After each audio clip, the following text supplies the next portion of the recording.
શિક્ષાપત્ર 21મું ભાવ સંરક્ષણ. ભક્તિ માર્ગ તિરોભૂત થઈ ગયો છે, તેમજ સંત પુરુષોનો સંગ પણ તિરોભૂત થઈ ગયો છે અને તેથી ભાવની શિથિલતા થઈ છે.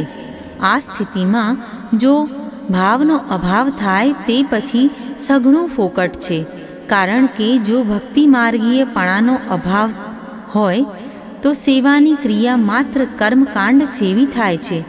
એવી ક્રિયામાં પણ વ્યવહારને લીધે વિક્ષેપ થવાથી મનની સ્થિરતા જળવાતી નથી, અને જો વ્યવહાર પણ સિદ્ધ ન થાય તો તેથી વિશેષ ક્ષોભ એટલે કે ગભરાહટ થાય છે.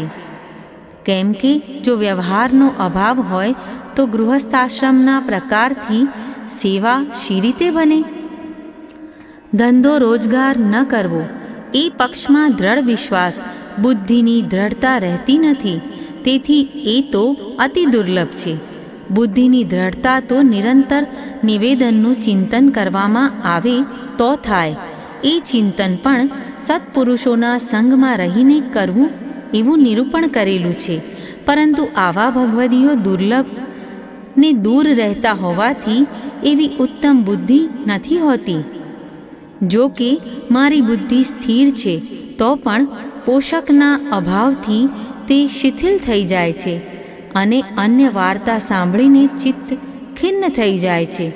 અરે, જેઓ અમારે શરણે આવ્યા છે, ઉત્તમ પ્રકારે શ્રવણ કરનારાઓ છે ને ભગવાનમાં મનવાળા છે, તેઓ પણ લૌકિકમાં પ્રતિષ્ઠા માત્રને સાધનારા થઈ ગયા છે, અને તે માટે ચિત્તનો અને દેહનો લૌકિકમાં નકામો વ્યય કરે છે, કારણ કે ભગવદ્ માર્ગની નિષ્ઠા અને લૌકિક નિષ્ઠા પરસ્પર વિરોધી હોય છે.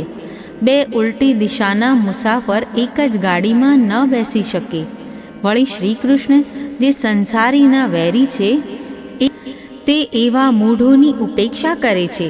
અરે, અત્યારે કાળ એવો છે કે સત્પુરુષોની સન્મતિને પણ હરી લે છે. હા, સત્પુરુષોનો સંગ પણ આવા કાળ દોષનું નિરાકરણ કરનાર છે, પણ એવો સંગ તો મળતો પણ નથી. તેથી સર્વ પુષ્ટિ માર્ગીય વૈષ્ણવોએ સાવધાન રહેવું.